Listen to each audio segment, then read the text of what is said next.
If you was to tell me a couple of years ago that everything in this earth is a distraction and that all the pleasure in which is given to us in this world to please the flesh was to keep us from actually facing and seeing our real selves, to be set free and healed and walk into the fullness of who God says we truly are, I would tell you that you were a lie.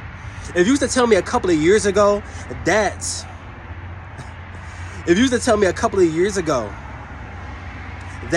the things that we desire and the things that we use to please our flesh to make us feel like that we're at the top of the world was used to slowly but for surely kill us, I would tell you it was all a lie.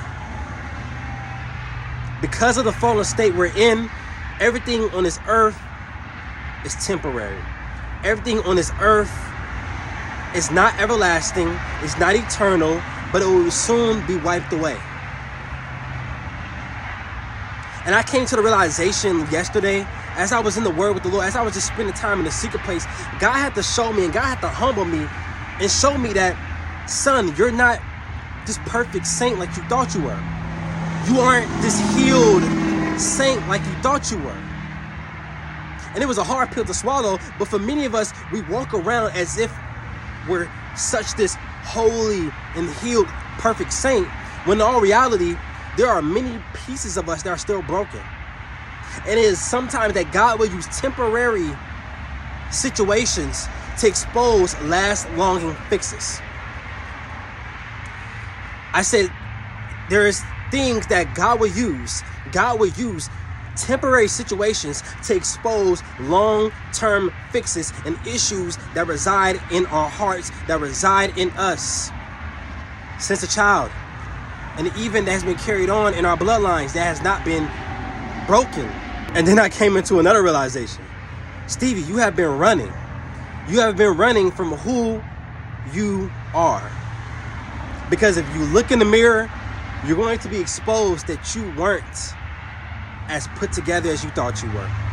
And that's the thing is, many of us have ran all of our lives because all of our lives we have been told to suck it up. All of our lives we have been told to just sweep it under the rug, sweep your feelings under the rug, your opinion doesn't matter. That's not how you truly feel. That's only just a temporary feeling. We were told to minimize our feelings. We were told to numb our pain. And then we just go out in life as unhealed little boys and little girls in grown adult bodies. Because we were taught to numb the pain with the temporary fixings of this world.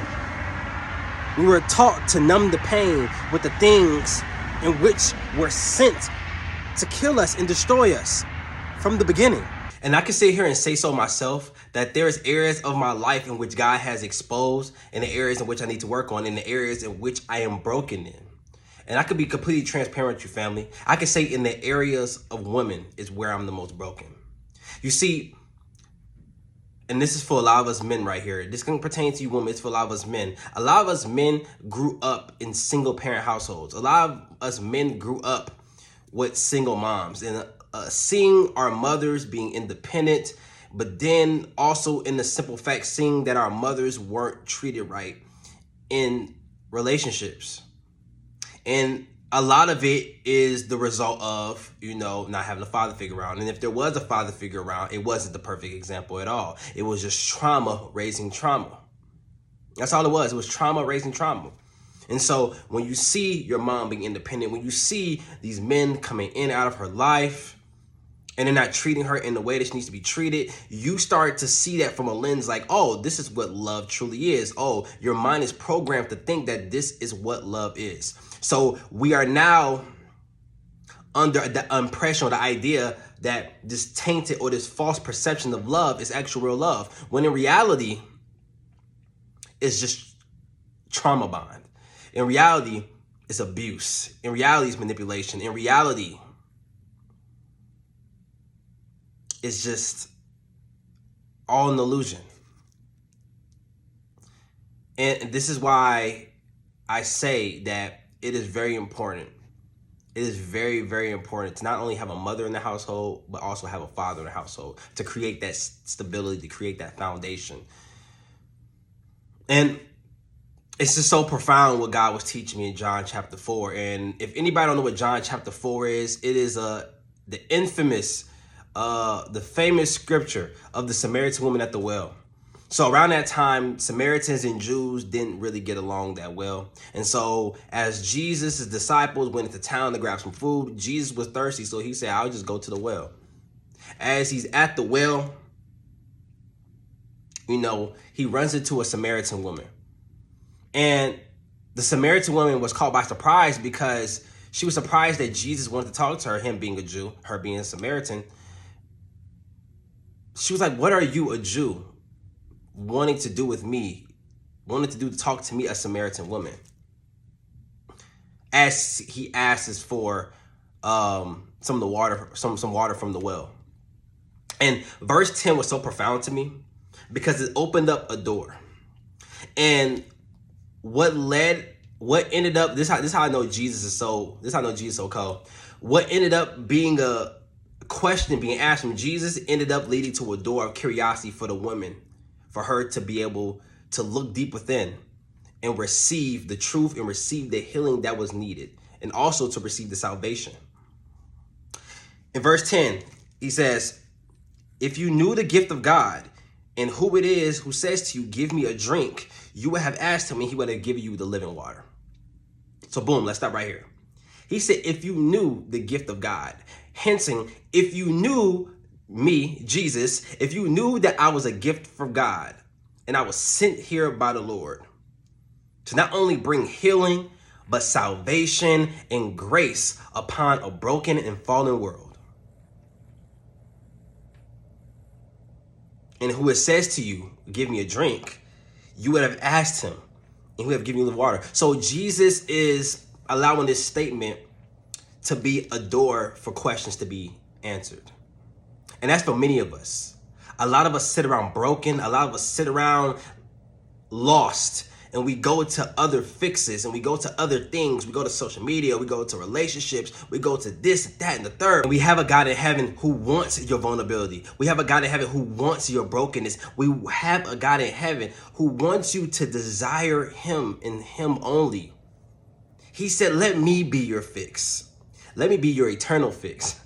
Not don't go to the things that are temporary fixes that you have been going to for so long, but let me be your eternal fix. Let me be your salvation. Let me be your healing, my son and my daughter. You don't have to go back to that man. You don't have to go back to that woman. You don't have to go back to sex, drugs, money, alcohol to make you feel like that you're free and that you're on top of the world, because what it's doing is killing you slowly. But I'm giving you something that's going to bring you eternal life, that's going to bring you spiritual value within yourself. And it's crazy. God gave me this analogy. He said, because I'm looking at 13 verse 14, it says, whoever drinks of this water will thirst again. But whoever drinks of the water I shall give them would never thirst. But I shall give it to him and become a fountain of water springing up into everlasting life. God gave me this analogy, and this was so profound. Think about Hawaiian punch versus water. If anybody has ever drunk Hawaiian punch, if you know, you know. You drink Hawaiian punch, it's full of nothing but just sugar. Just a whole jug full of sugar. And yes, although you could drink the Hawaiian punch, when you're very thirsty, you could drink the Hawaiian punch and, it'll quench your thirst for a temporary amount of time, but you'll still end up back thirsty again. Versus water, if you're very thirsty while drinking water and you drink and gulp down the water, you will not thirst again, because the water is filled with natural resources and minerals that can refresh your body, versus the Hawaiian punch is just filled with sugar. I like to look at the sugar as sin. And I like to look at whatever's inside the water as a chemical, or whatever as, whatever it is in the water, to bring your body into its natural state and can cleanse and purify in the inside of you. And that's a lot of us. A lot of us are drinking off of the sugars of this world and wonder why we're still continuously being thirsty. Instead of us going to the water, instead of us drinking the water, we are drinking and we are filling ourselves up with the toxic chemicals that are keeping us bound. That is bringing our spiritual state into a state of spiritual obesity, into a state of where our spirit is unhealthy because we're putting in it. And God is saying that I'm the living water. He is saying that I'm the healer. I'm the redeemer. Why do you keep going back to what's hurting you, son? Or why do you keep going back to what's hurting you, daughter? I know it's what you're used to. I know it's convenient. I know it's comfortable. But just because it's comfortable and convenient don't mean that it is something you're called to. Because whatever it can be convenient or comfortable can be the same things that are slowly killing us. And I know for me, God's been normalizing therapy, and I'm pretty sure He's normalizing therapy to a lot of you, especially people in my Black community. We have been told, oh, don't talk to the white man or don't give the white man your problems, but God can speak through people through therapy. Yes, Jesus is enough, but sometimes God is saying that sometimes it's good to have counsel. Sometimes it's good to have community. Sometimes it's good to have people that you could be around that can, that can empathize with you, that can sympathize with you.